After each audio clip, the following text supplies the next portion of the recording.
संवेदनशील आपने कोई शब्द लिखा है विधानसभा को लेकर, उसको लेकर वो विशेषाधिकार हनन का नोटिस दिलवाने की नौबत नहीं आएगी जेजेपी को विधानसभा में जाने की। उससे पहले जेजेपी जो है, मैंने कहा था टुकड़े टुकड़े गैंग है, इसके टुकड़े टुकड़े हो जाएंगे। विधानसभा का सत्र जब तक आएगा तब तक माँ बेटा दो बचेंगे जेजेपी में, बाकी सब जेजेपी को छोड़ जाएंगे। आपको पता नहीं इस मीटिंग में किस तरह से इनके गिरेबान पे हाथ डाला था जेजेपी के एमएलए ने। आपको सारी बातों को पता है, फिर भी पता नहीं आप क्यों लिखने में संकोच करते हो। कई शोकीराम के आवास पर कुछ किसान पहुंचे इस्तीफा मांगने के लिए अभी लेकर। मैंने आपको बताया ना, मेरे इस्तीफे की बात के बाद जिस किसी ने भी जा करके किसान के बीच में खड़े होकर के ये कहा कि भी मैं किसानों के साथ हूँ, मैं सरकार और सत्ता के साथ नहीं हूँ, उन लोगों के इस्तीफे आएंगे जरूर।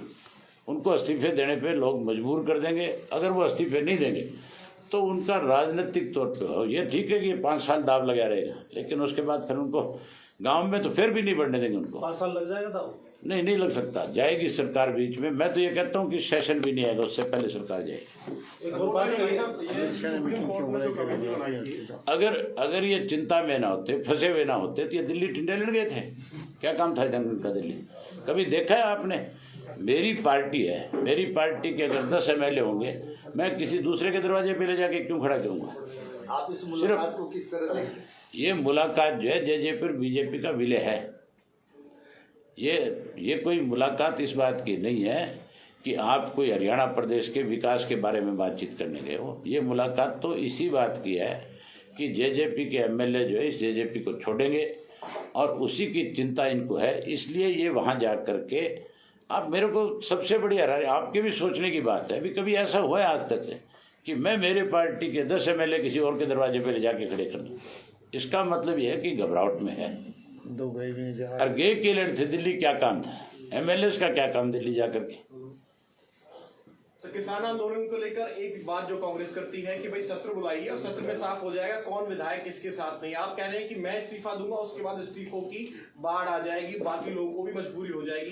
तो पहले मैं तो आपको ये कहना चाहूंगा, भूपेंद्र सिंह हुड्डा को भी सद्बुद्धि मिलनी चाहिए। चौधरी देवीलाल ने अपने सारे साथियों के रिजाइन कराए थे। अगर 30 एमएलए 31 एमएलए कांग्रेस के रिजाइन करें तो 100% ये मान करके चलो ये सरकार 4 दिन नहीं चले।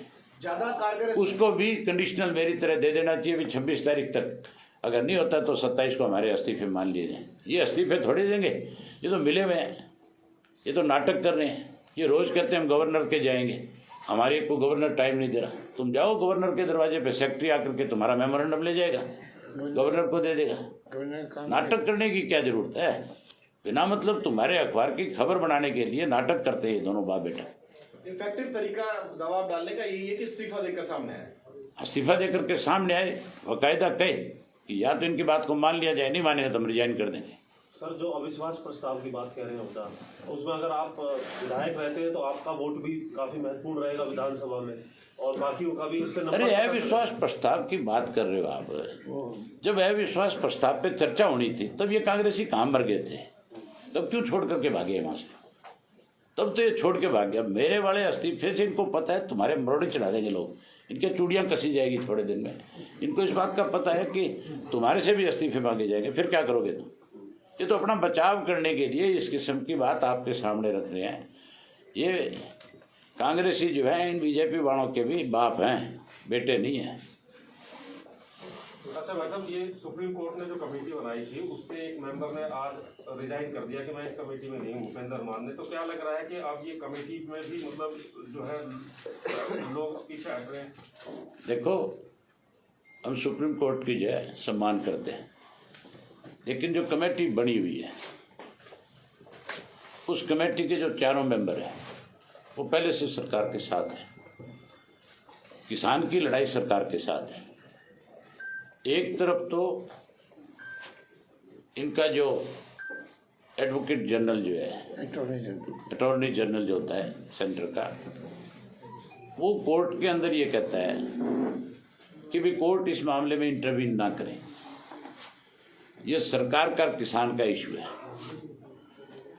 दूसरी तरफ वही जाके एफिडेविट देते हैं कि आप एक कमेटी बना दो, और कमेटी के वो सदस्य बनाए गए हैं जो किसान को मंजूरी नहीं है, पहले राय जाहिर कर चुका है। जो ऑलरेडी पहले से ही इन कानूनों में अपनी तरफ से रिकमेंडेशन दे चुका है, राय नहीं रिकमेंडेशन कर चुका है ऑलरेडी।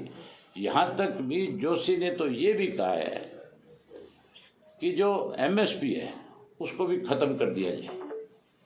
वो तो एमएसपी को भी आगे लागू नहीं रखना चाहते, वो तो उसको खत्म करना चाहते हैं, उनकी तो रिकमेंडेशन ये भी है।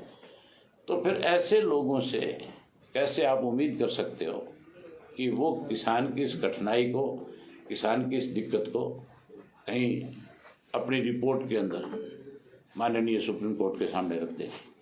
भूपेंद्र सिंह हुड्डा ने जो मान ने जो इस्तीफा दिया, मैं जो समझता हूँ उसको, उनको इस बात का एहसास हुआ है कि अगर तू इस कमेटी का मेंबर रहा तो पंजाब का किसान, देश का किसान अलग बात है, पंजाब का जो पगड़ी बांधने वाला है वो तेरे को अपनी जमात से निकाल देगा।